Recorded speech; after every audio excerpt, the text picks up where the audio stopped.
Cerdiknya Hotman Paris yang malah justru menjerat Rasman dengan 2 pasal sekaligus. Ya, inilah kita di konten kita kali ini, selain gosip, kamu juga akan dapat nih pelajarannya. Dan kamu di sini akan mampu membaca bagaimana strategi yang dibangun oleh Hotman Paris ketika menghadapi satu permasalahan hukum. Memang gak kaleng-kaleng ini si bos ini. Makanya dia itu menjadi pengacara beken, pengacara kaya raya. Karena memang strateginya itu gitu tuh, halus, gak kebaca sama orang. Tapi di sini kalian akan tahu nih, kita akan sama-sama membongkar strategi apa sih yang dibangun oleh Hotman Paris berhadapan dengan Rasman Arif Nasution ini. Oke. Namun sebelum kita masuk ke pembedahan strateginya, kita di sini akan coba memberikan, saya yakin sedikit memberikan satu kronologis. Kenapa sih sampai kejadian persidangan tersebut sampai harus ada yang naik meja itu si Oibowo, ya kan, sampai harus ada rusuh itu di persidangan.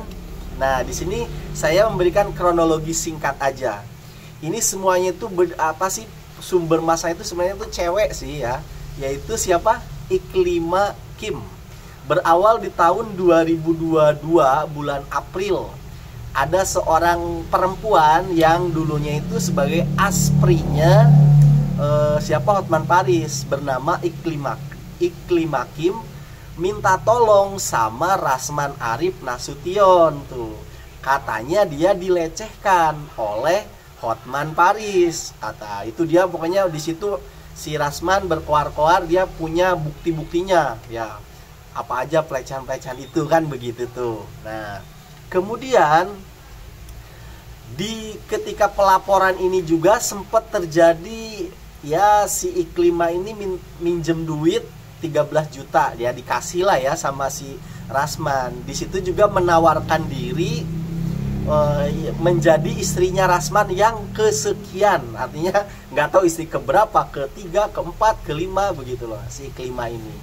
Nah, kemudian dilaporkanlah Hotman Paris ini oleh si Rasman kan begitu. Nah, tidak lama berselang 1 tahun kemudian kalau nggak salah tuh begitu ya, ternyata si Iklima ini muncul lagi ke permukaan, mencabut semua tuduhan kepada Hotman Paris bahwasanya itu semua tidak benar, katanya gitu loh.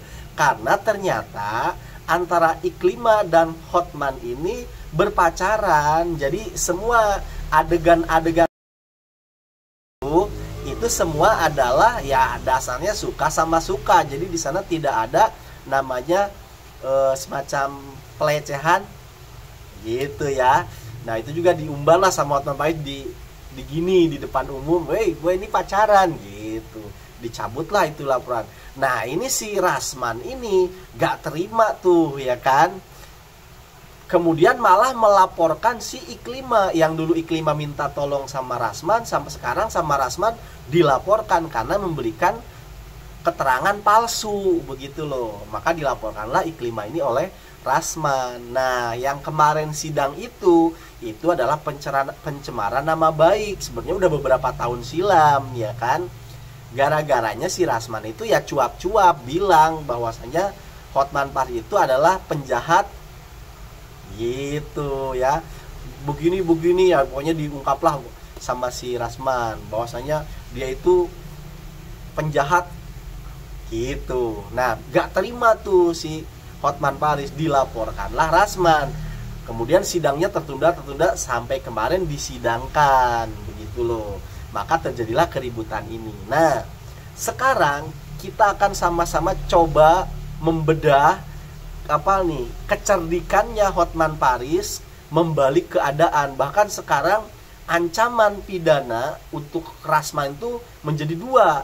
Yang pertama itu adalah pencemaran nama baik, dan yang kedua COC ataupun contempt of court gitu loh. Kalau pencemaran nama baik itu ancamannya sekitar 9 sampai dengan 1 tahun penjara. Sedangkan yang kedua, contempt of court ini ataupun penghinaan terhadap peradilan, terhadap pengadilan, penegak pejabat pengadilan begitu loh ya. Itu hukumannya 9 bulan, ada juga yang 3 minggu gitu loh hukumannya. Nah ini menjadi double nih si Rasman. Itulah cerdiknya Hotman Paris. Kenapa saya katakan cerdiknya Hotman Paris? Karena Hotman Paris itu memahami dulu, wah Rasman ini gila validasi gitu loh. Dia maunya tuh selalu disorot oleh media begitu loh. Apa-apa harus disorot oleh media. Nah ini diambil satu titik kelemahan oleh Hotman Paris. Maka Hotman Paris ya nggak tahu ya di belakang layar bagaimana, yang jelas mengajukan lah ya sidang ini menjadi tertutup begitu. Apakah ini inisiatif dari pengadilan atau dari Hotman Paris, bagaimana ada perbedaan, saya kurang paham di sininya. Tapi yang jelas ini sudah kejadian gitu loh, sidangnya menjadi sidang tertutup begitu loh. Alasannya kemungkinan karena meskipun ini tuduhannya pencemaran nama baik, tetapi di sana ada yang menyangkut tentang yang berbau-bau gitu ya. Maka ini dianggaplah, wah ini pembahasannya yang yang konotasinya itu yang berbau-bau terhadap begitu loh, maka harus tertutup begitu loh. Nah ini sebenarnya mancing si Rasman, maka si Rasman nggak terima, ini kan pencemaran nama baik begitu loh. Nah makanya dia gak terima di situ. Itu akhirnya kepancing tuh, beneran kepancing kan, sidang tertutup. Nah ketika itu si Rasman datang menghadap ngadepin nyamperin Hotman Paris, ya Hotman Paris diem aja karena tahu ini permainan gue nih.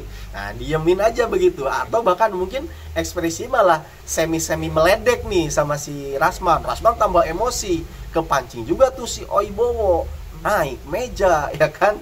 Nah akhirnya naik meja, terjadilah keributan ini. Nah tindakan Rasman dan tim pengacaranya itu bagian dari COC, contempt of court, bikin kegaduhan, menghina peradilan begitu loh. Ini kan semua masuk tuh unsurnya di sana. Akhirnya menjadi double ini pidana untuk ancaman pidana untuk si Rasman ini. Disinilah nih permainannya Hotman Paris tuh, di situ memancing emosi lawan dan tahu kelemahan Rasman tuh di situ begitu loh. Nah, dia kan maunya terbuka, diliput semua media begitu loh.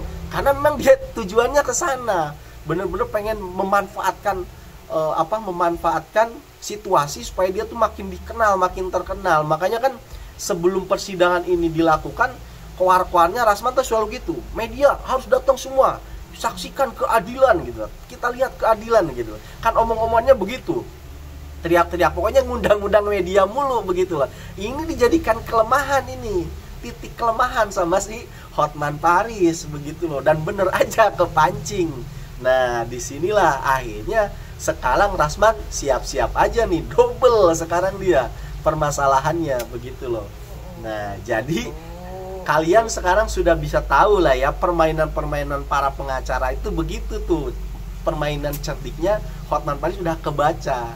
Baca dulu kelemahan lawan itu bagaimana gitu loh. Nah ini dipermainkan di sini ya kan, gitu.